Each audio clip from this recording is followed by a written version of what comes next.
Anda, troca logo, vai.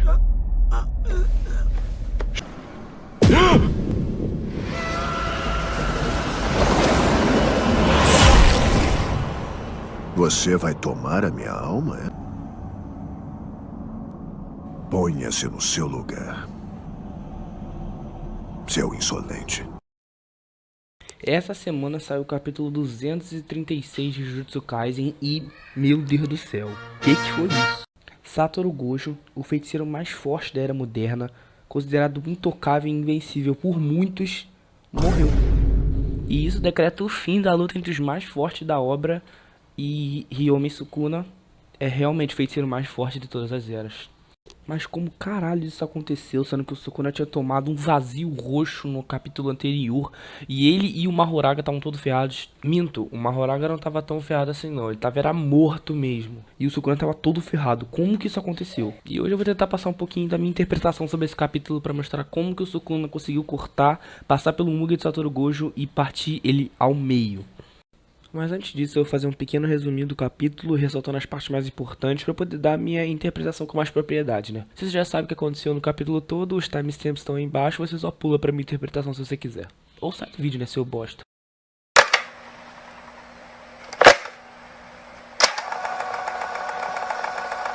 O capítulo começa com o Geto cumprimentando o Gojo, e o Gojo pedindo pra ele parar de graça porque tava malzão. O Geto chama ele de deselegante por falar isso na cara de um amigo que ele acabou de reencontrar. Eles continuam conversando e o Gojo lembra daquela ladainha que ele fala que você vai morrer sozinho, que ele fala pros alunos dele, e ele também lembra do pai do Megumi que ele prometeu falar, mas disse que não tá preocupado com isso porque deixou nas mãos da Shuko. E aqui a gente já chega numa parte importante, já na segunda página, que é, o Getou pergunta como que é o Rei das Maldições, e o Gojo fala que ele é fortão e que nem tá usando o poder máximo dele. E o Gojo solta mais uma bomba pro Rei das Maldições, o The Goat Jujutsu Kaisen, que ele diz que está em dúvida se venceria Sukuna mesmo sem as 10 sombras do Megumi. E aqui eu tenho uma ressalva, eu achei bem forçada essa afirmação de dúvida do Gojo por parte da autora, mas mais pra frente a gente fala isso. Aí o Gojo começa a falar um monte de merda sobre amor, empatia e umas flores que eles comparam com o Sukuna. Mas aí já na próxima página o Gojo faz mais uma afirmação a favor do Gold Sukuna. Gojo diz exatamente isso. Me entreguei lutando, com todo o meu corpo treinado, técnicas refinadas, meu senso apurado, todo o meu ímpeto, toda a minha ideia de preparo e improvisações. Cada pedaço queria transmitir isso ao Sukuna. Queria o mesmo também. O homem absolutamente forte. Por isso é tão solitário. E quem vai te ensinar o que é amor será eu me diverti muito. Aqui ele claramente começa a sentir empatia por essa condição do Sukuna de ser tão forte, ser tão solitário, e diz claramente que ele deu tudo de si e se divertiu muito com a luta. Aí já na página seguinte o Gojo se lamenta de novo por não ter conseguido dar ao Sukuna todo esse desabafo para ele lutar 100% com ele, e diz que sentiu falta do Getou para dar um tapinha nele nas costas dizendo que ele estava lutando bem. E o Gojo agradece por não ter sido morto pelo tempo ou por uma doença, e sim por alguém mais forte que ele.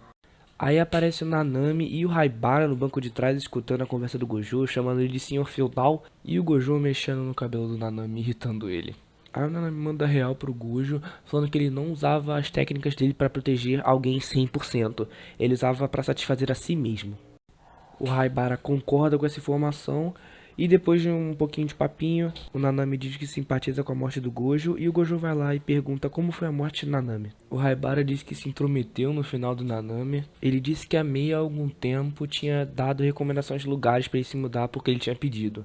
E ela disse, se quer ter uma vida nova, vá para o norte. Agora se quer voltar a ser quem era, vá para o sul.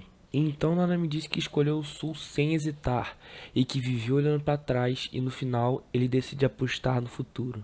Mas então ele ressalva que não foi um final ruim, e agradece a Haibara por estar lá com ele, e o Gojo diz que entende. Então de repente o Gojo grita pro diretor que estava ali na sala, falando, não existe morte sem arrependimentos para feiticeiros jutsu, não é isso? E ele e o Getou sorriem. E de repente aparecem várias visões das pessoas que o Gojo já amou no passado, como a Riko, aparece até o Toji lá atrás, o Nanami e o Haibara também estão aí. E ele reza para que tudo isso não seja fruto da imaginação dele. E a gente volta para a realidade e se depara com a cena do Satoru Gojo morto no chão. E depois disso mostra o Sukuna explicando um pouco mais sobre a técnica do Mahoraga. E ele explica uma coisa que a gente já sabia, que é o Mahoraga recebe um ataque e faz análise gradual desse ataque. Se ele receber mais golpes ao decorrer disso, o tempo diminui.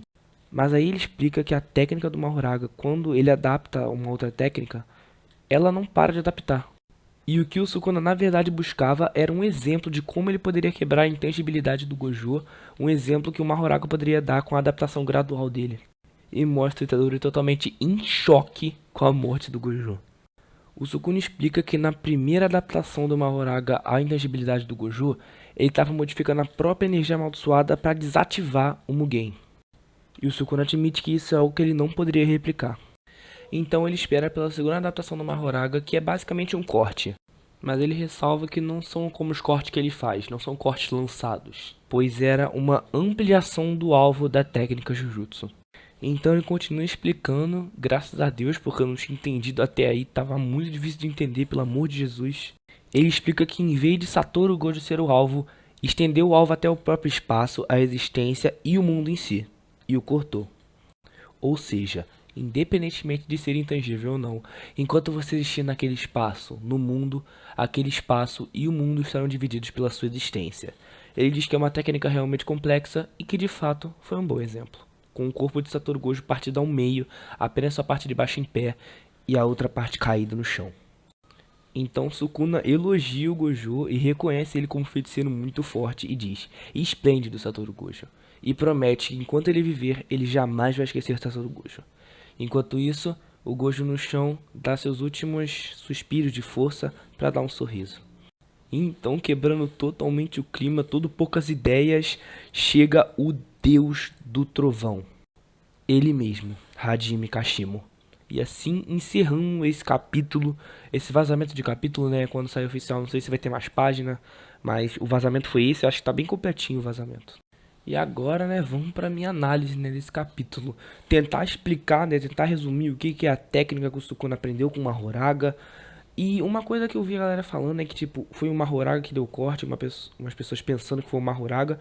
E pra mim ficou bem claro, não sei pra vocês, que foi o Sukuna que aprendeu a técnica com o Mahoraga. Com aquele, eu acho que aquele corte no braço foi essa técnica já. Ele aprendeu e passou a vala no Satoru Gojo. Lembrando que esse corte no braço foi no capítulo passado, se eu não me engano, no capítulo passado ou retrasado. Então vamos lá, né, tentar explicar. Bom, eu acho que nessa segunda adaptação do Mahoraga, ele já usou essa adaptação, como eu falei ali anteriormente, no corte do braço, em um dos capítulos retrasados aí, anteriores de Jujutsu. E esse corte é basicamente um corte na realidade, atravessando o infinito e conseguindo cortar o Gojo. É um corte literalmente no espaço-tempo, cara, isso é muito apelão. Ou seja, com isso, Sukuna anula o infinito do Gojo e finalmente, depois de tanta adaptação, ele consegue desferir os ataques dele. Mas é basicamente isso. Foi uma técnica totalmente adaptada à intangibilidade do Gojo para poder burlar essa intangibilidade. O Sukuna foi lá, aprendeu e passou a peixeira nele e finalizou o coitado, né? Finalizou o Gobusha. E voltando para uma citação que o Gojo fez lá nas memórias dele, memórias não, nas visões que ele teve dos amigos dele, ele disse que talvez nem sabe se venceria o Sukuna sem as 10 sombras. O que eu não duvido, mas não pelos motivos que você está pensando. Eu acho que a porta de entrada do Sukuna para ele vencer o Gojo foi as 10 sombras, com o Mahoraga adaptando. Sem essa porta de entrada, o Sukuna praticamente não venceria essa luta, não conseguiria quase nem encostar no Gojo. Mas, se ele já tivesse essa técnica aí de passar pelo infinito, pela intangibilidade do Gojo que ele aprendeu com o Mahoraga agora, aí seriam outros 500, e seria basicamente uma outra luta, porque nessa luta foi basicamente o Sukuna usando os poderes do Megumi, as 10 sombras, para tentar anular o infinito do Gojo. Então seria basicamente uma outra luta onde o Sukuna poderia sim ir com tudo ou não e usar as suas técnicas máximas, expansão de domínio de novo, das porra tudo. Com essa técnica já aprendida com o Mahoraga, eu acho que sim, ele conseguiria vencer, e eu acho que é isso que a autora quis dizer, né? Mas, tipo, se ele tivesse base, que nem no Itadori ali, mesmo com todos os dedos, sem ter adquirido o Mahoraga, sem ter usado a técnica, aprendido nada com ele não conseguiria vencer o Gojo. Aliás, é autor ou é autora? Deixa eu dar uma pesquisada aqui. Rapaziada, acabei de descobrir que o autor é um cara, então eu errei aí a fala. Não era ela, não era um cara. Foi mal aí. E voltando pra mais uma citação do Gojo, o Gojo disse que o Sukuna claramente não usou sua força máxima, não foi 100% pra cima dele. E isso é totalmente verdade, eu vou tentar explicar aqui pra vocês. Isso porque não é por conta de Sukuna não querer usar as técnicas ou não precisar. é só porque não surtiria efeito. Ele não conseguiria passar pelo infinito, porque o Mahoraga não teria passado pela segunda adaptação. E isso eu acho um mérito muito brabo do Sukuna, porque mesmo sem os seus poderes, mesmo sem suas armas celestiais, sua técnica máxima, mesmo sem seus ataques de fogo, mesmo sem isso tudo e mais um pouco, o Sukuna conseguiu esperar até o Mahoraga fazer a adaptação dele e matou o Gojo, cara. Não usando sua força máxima. Cara, isso é um feito gigante pro Sukuna. Então essa foi basicamente uma luta, entre muitas aspas, teste pro Sukuna tentar passar do infinito. Foi basicamente pra isso que serviu essa luta.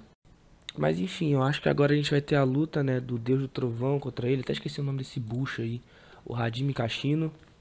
Vai ter a luta dele contra o Sukuna. Eu tenho certeza que os outros alunos vão interferir ou vão começar a cair na borrada sozinho. Tenho certeza. Não sei se o Sukuna vai fugir ou vai continuar lutando. Só sei que eles não vão matar ele agora. E é isso, mano, que eu tinha pra falar, mano. Acho que foi isso. Tem gente falando aí que foi forçação de barra, o Sukuna tá se segurando, que ele apanhou os últimos 10 capítulos todo. Mano, eu quero que todo mundo vá à merda. Porque o Sukuna tava se segurando pra poder lutar contra os alunos, porque ele tinha certeza que ia vencer o Gojo. O Sukuna é o GOAT, né? O rei de tudo, as maldições, feiticeiro, é tudo. Mas falando sério, eu não odeio o Gojo, cara. Ele é um dos meus personagens preferidos da obra. Só que a minha maior reclamação sobre ele é que ele era, tipo, muito apelão. E não tinha ninguém pra counterar ele. Por isso que eu torci pro Sukuna nessa luta. Eu não aguentava mais o Gojo ser o mais forte de tudo. E no fim, com as semanas todas sofrendo, com o Sukuna tomando um pau aí, descobriu que ele tava se segurando. Agora tá tudo safe, tudo Mac. Ele amassou o Gojo, nem clicou. E é isso, mano. Tô cheio de sono já, tá tarde, tô terminando de editar esse vídeo. E esse foi um conteúdo bem diferente aqui pro canal. Eu geralmente falo sobre jogos, mas toda vez eu faço conteúdo diferente, né? Aliás, o canal é meu, faço conteúdo que eu quiser. Então se eu quiser falar de Jujutsu Kaisen aqui, eu vou falar. Se eu quiser falar de Boruto, se eu quiser falar de merda, se eu quiser falar de Narval, eu vou falar. Então é isso, eu tô cheio de sono. Eu tô parecendo aqueles caras que faz vlog de mão e fica forçando a voz. Deixa eu ver se melhora agora. Acho que agora foi. E outra coisa, né? Tamo perto de Homem-Aranha 2, Mario, filme de FNAF. Pode preparar que vai ter muita ideia de vídeo. Não sei se vai sair, mas vai ter. Então acho que foi isso. Sem anúncio pra CostaCast parte 2 ainda. O episódio 2 parte 2.